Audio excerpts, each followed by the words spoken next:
Dr. Thambidurai. Mr. Chairman, sir, Statement.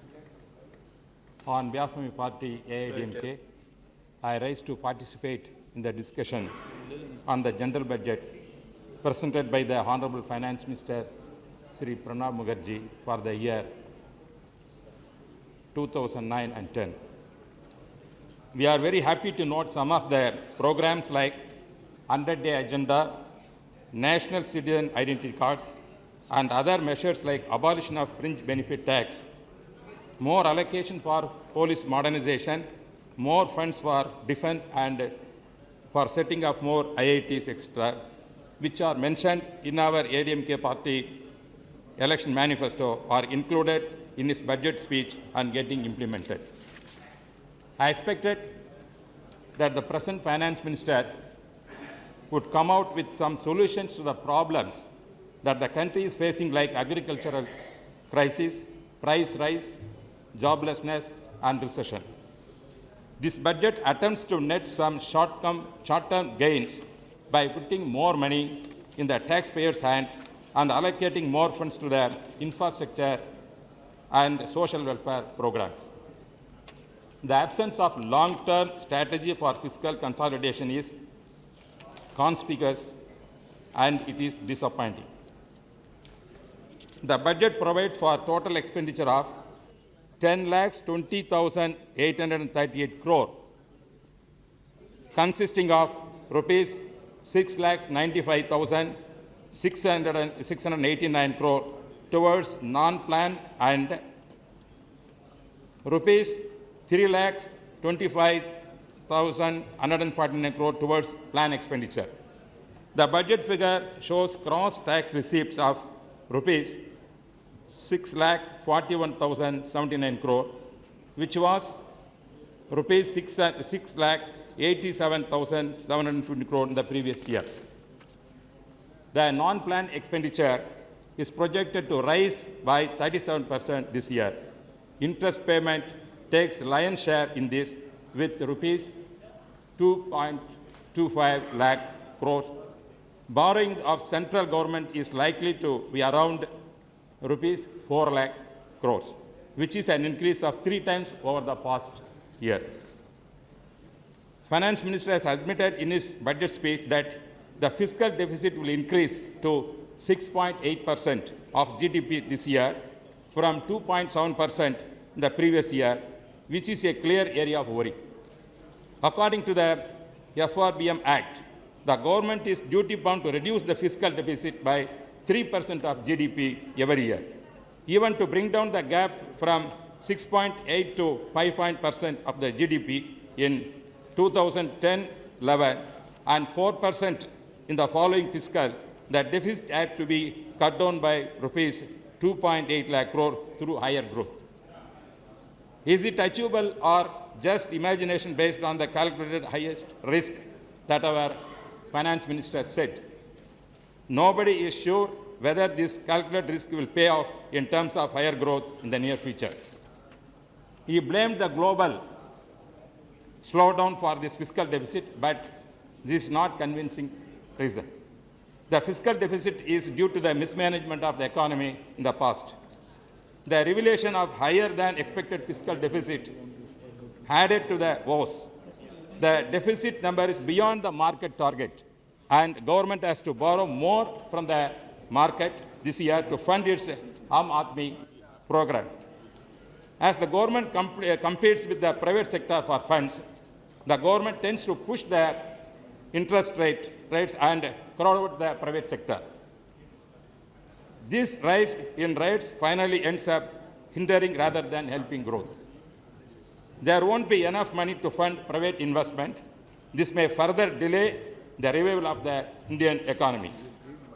At para 5 of Minister's speech, he narrated things like, we need to sustain a growth rate of 9% per annum, strengthen mechanisms for inclusive growth to create about 12 million new jobs per year, reduce the proportion of people living below poverty line, ensuring that agriculture grows at 4% per annum and we need to move towards providing energy security, etc.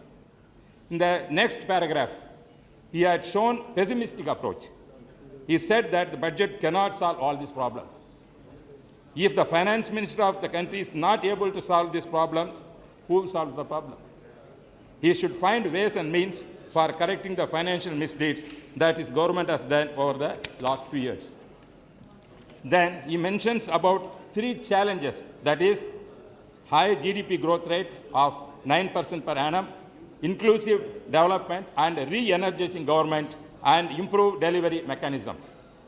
But he did not mention anything about how he is going to address these challenges. He admits that there has been a dip in the growth of GDP from over 9% to 6.7% this year. It affected job creation, investments, and lowering revenue, but he has not spelled out anything about how he is going to achieve the growth rate 9%.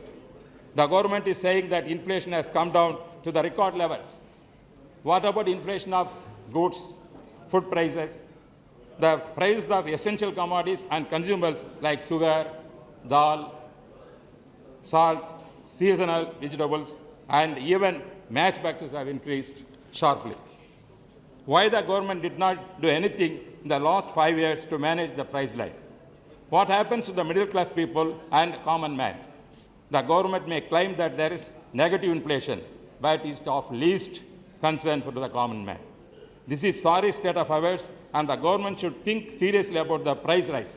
The government has to put a full stop to the online trading in essential commodities like rice, wheat, and pulses, which affects the middle class and Aam Aadmi.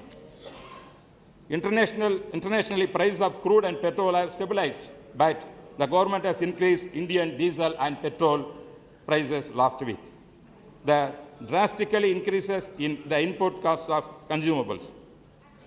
When the international oil price fell below the $50, this government did not bring down the Indian oil price to that level. But when it increases, this government immediately takes action to increase the prices. The Honorable Minister said that agriculture is likely to grow at 4%, but there is inadequate allocation for it to grow that at rate. There is an agrarian crisis in the country. Farmers are committing suicide in the huge numbers. In the last 12 years, 190,753 farmers committed suicide in the country. The renowned agriculture scientist, Dr. Swaminathan, has given a very clear recommendation that the interest rate on farm loans should be slashed to 4%. Honorable But members, even today, the please national don't aid disturb banks him. are giving farm loans at the rate of 7%. The finance minister has reduced it to 6%, only for those loans ranging up to rupees 3 lakhs, and that also only for those who pay on time. The proposed task force to look into the waiver of loan taken from private moneylenders in Maharashtra region should also look at other regions of the country where such a problem exists. Hence, on behalf of ADMK, our Honorable Mama has suggested that all existing farm loans, including those taken from the non-national commercial banks, should be waived out. There has to be subsidy for seeds and fertilizers. I would like to suggest that there might be a farmers' commission which could fix the remunerative procurement prices. The finance minister may look into the possibility of converting NABARD into a direct financing institution for farmers to monitor easy flow of funds to them. The Honorable Finance Minister said in his budget that the number of BPL families will be brought down to half the number, and that he would take efforts to provide 20 kgs of rice, wheat every month at the rate of rupees 3 at a kilo. Though it is a welcome measure, the fund allocation is inadequate. All over the country, there is rising unemployment due to the economic slowdown. About a year ago, the Prime Minister and the then Finance Minister said that the Indian economy is insulated, that our fundamentals are strong, and that we need not worry. But what happened? What has happened? The last 6 months, every sector, be it garments, be it IT, be it construction works, textiles, manufacturing, automobiles, there have been shutdowns and layoffs, and they are working with 10 to 20% of their capacity. According to moderate estimate, more than 5 million jobs have been lost in the last 6 months. And there is a possibility of 2 crore people going to lose their jobs. Here, I would mention a word about my constituency. Karur is famous for the textile industry, but it was affected because of many factors, one of them being frequent power cuts. Many shifts in those industries are shut down, leading to widespread unemployment in Karur and surrounding adjoining areas. The export textiles was affected in Karur. There was a circulation in this industry to the tune of rupees 3,000 crores per annum, which has come down to rupees 1,020 crores. This attracts the immediate attention of the central government. Though the finance minister has announced many welfare programs like National Rural Employment Guarantee Act for uplifting the rural poor, it was not reaching the intended persons. State governments are not seriously implementing these programs. The common men are not getting the benefits, the middlemen exploiting them. I request the government to see that the money is properly dispersed to the common man. Unless this is done, the economic and other stimulus measures will not yield any results. Hence, our party General Secretary Parikshit Talavi J. Jayalalitha emphasized the need to revamp the present National Rural Employment Guarantee Act and rename it as National Rural Upliftment Scheme, whereby 70% of the dispersal can be given in kind and the remaining 20% in cash. This will ensure the family security and will prevent wasteful expenditure. The government can ensure at least 150 days of employment. On behalf of my party, ADMK, I feel that salaried employees are the most sincere taxpayers. I request all the salaried employees, both in government and private, should be exempted from the shackles of income tax. And the income tax exemption limit for all others should be increased to rupees 5 lakhs per annum. Every now and then, the middle class people have some disputes and have to approach advocates and courts. Now, this attracts service tax.